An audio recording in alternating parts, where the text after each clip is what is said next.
Hey, do you ever have a hard time figuring out what to paint next? My name's Kris. Welcome to my studio. In this short video, I'm going to show you how I just choose something in my studio, in my watercolor studio, and paint it.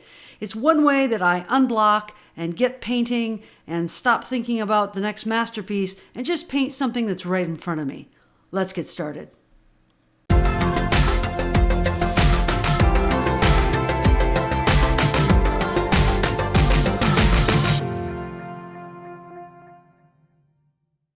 I don't know about you, but sometimes I get artist block. I don't know what to paint next, and so I don't paint anything at all. What can you do when you feel that way? Just pick something in your studio, one of your art supplies. In this case, I picked one of my watercolor brushes and decided to paint it. This gets you painting, it gets you being expressive and creative, and quite often, it will break your artist block. So I'm going to take you now step by step through my painting process of a watercolor brush. I start out with a simple line drawing. I'm using a graphite pencil, and I'm just doing a contour drawing, so to speak, a line drawing of the paintbrush. I'm going to speed the video up here a bit so you can see the process. As I'm drawing the brush contour, I'm doing a little bit of measuring in my head, comparing the length of the bristle area, the ferrule, which is the silvery metal area, as compared to the overall length of the entire brush.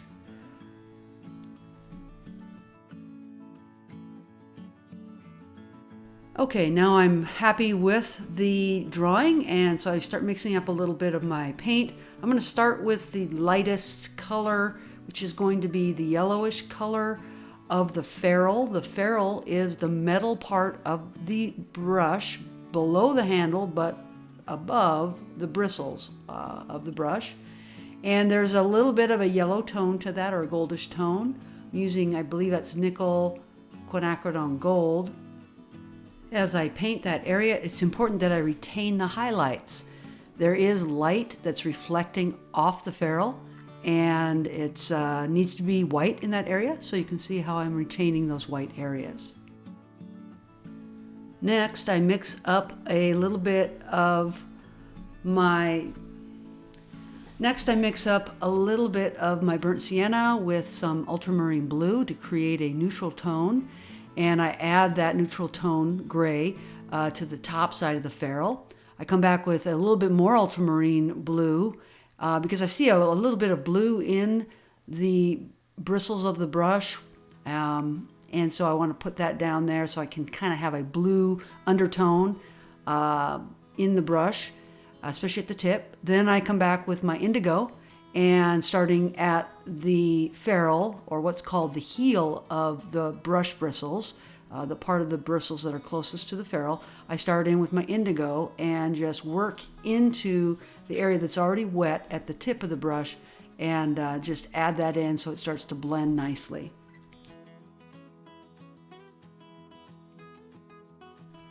Next, I mix up some alizarin crimson.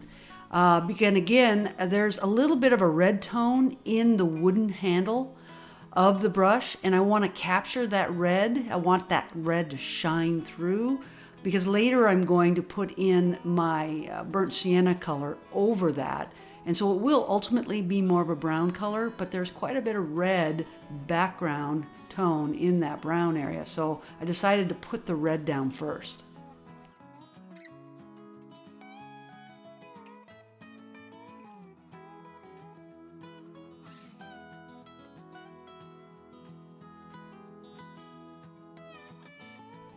Okay, next I mix up some burnt sienna, which is of course a golden brown color, very common color on most palettes, and I carefully just drop that burnt sienna into the already wet handle where I've put the red or alizarin crimson.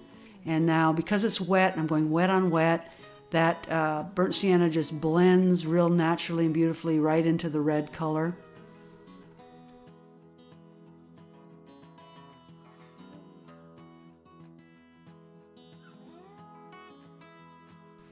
I actually see a little bit of a purpley color in the top area of the handle. So I mix up a little bit of quinacridone magenta, and which you can see on my palette there, more of a dark red purpley color, and decide to touch that in along the top and the bottom section of the handle to darken it.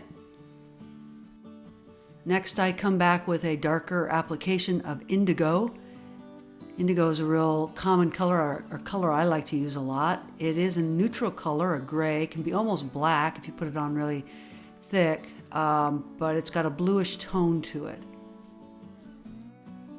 After having laid down the indigo, now I come back with a wet brush, and I want to just soften those edges so that they aren't too sharp of edge. I want a real soft edge in there. Now I mix up a little new gamboge. This is a more orangey yellow color, and I apply that to the ferrule area, again the metal area, and just darken that bottom portion of the ferrule with a more orangey color. I need to do the same in where the little crimp marks are near the bottom of the ferrule. This is the area where the ferrule is connected to the wooden handle. And I do that by crimping it, and so we see the marks there. Next, I mix up a little bit darker mix of the alizarin crimson and my burnt sienna, just so I have a darker reddish orange color there. I can now paint that along the bottom and the top edge of the brush handle, just to emphasize the shape and the three-dimension of the brush.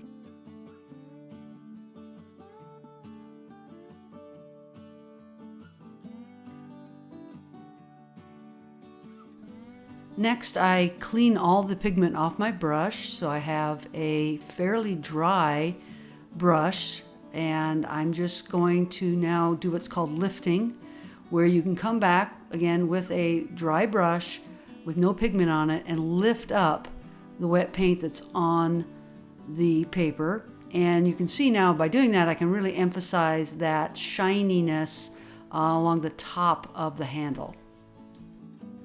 Next, I mix up a more neutral tone. This would be a combination of my burnt sienna and some ultramarine blue, making a more gray color. It's a very light mix of it, and I just want to emphasize those crimping marks on the ferrule. And so I'm just painting some lines in there.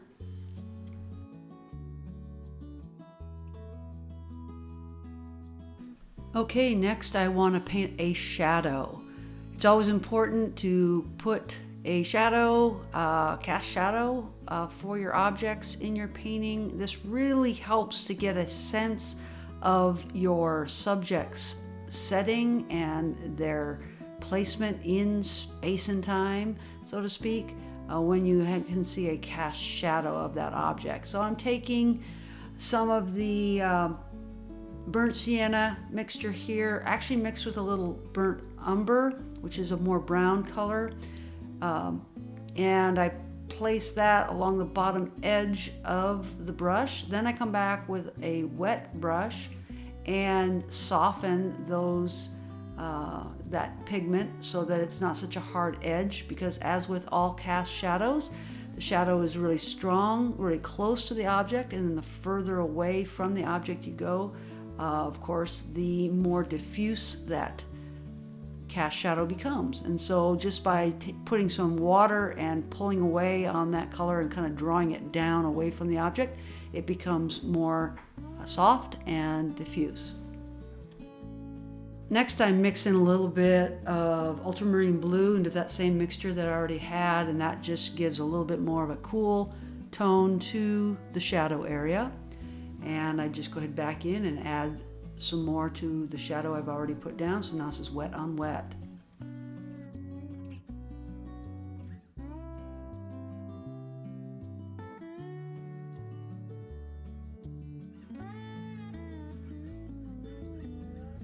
Okay, I did let the painting dry, and now I'm coming back with a mixture of blue with the burnt sienna, again giving me kind of a neutral color. And I just want to put in some lines, some real fine detail here.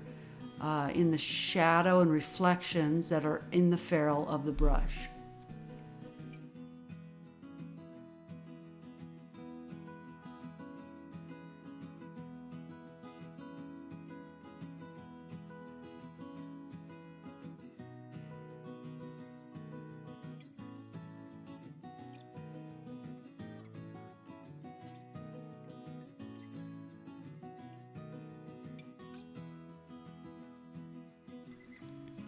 Next, I mix up a little bit more of that purpley color. It was the quinacridone magenta. And I want to go back and emphasize the shape of the handle again. And so I'm going to, on the lower half of the brush handle, put in a little bit more of that darker color. Next, I take some of my indigo, mixed in with a little bit of ultramarine, a darker color now.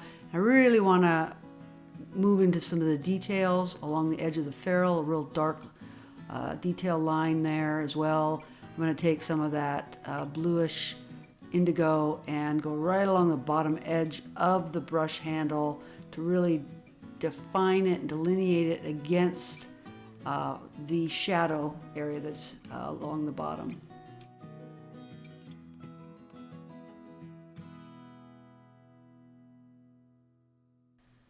Next, I grab one of my flat brushes. It's a little bit more of a stiff brush, and it's fairly dry, just a little bit of moisture in it. And again, I'm lifting there along the ferrule. I want a real bright area where the light is reflecting, and it's easiest to do that at this point by lifting some of the color that's already there. Finally, there's a little bit of a reddish tone reflecting up along the bottom of the ferrule, so I grab a little bit of my red color, alizarin crimson, and paint it on there. I immediately see it's too bright, and so I get the pigment off my brush, put some water on there, and just come back and lift that up a little bit so it's more subtle. Finally, I mix up a little bit stronger mixture of ultramarine blue. I want to emphasize the coolness of that shadow one more time, so I'm going over the shadow in the area closest to the handle and the ferrule with a little bit darker mixture of the ultramarine blue. Again, shadows usually have a blue quality to them, and so it's a real good idea to use ultramarine blue in this case. I've let the painting dry at this point, and now I've mixed up a light mixture of ultramarine blue and indigo, and I'm going to sign my work. I hope you found this video to be helpful. If so, please hit the like button, maybe subscribe to my channel, and even hit the notification bell so you stay notified at the next time I upload a video.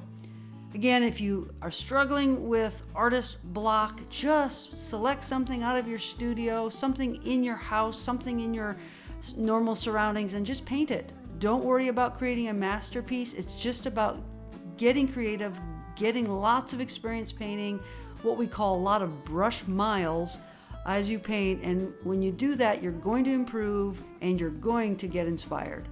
Hope this helps. Have a great day.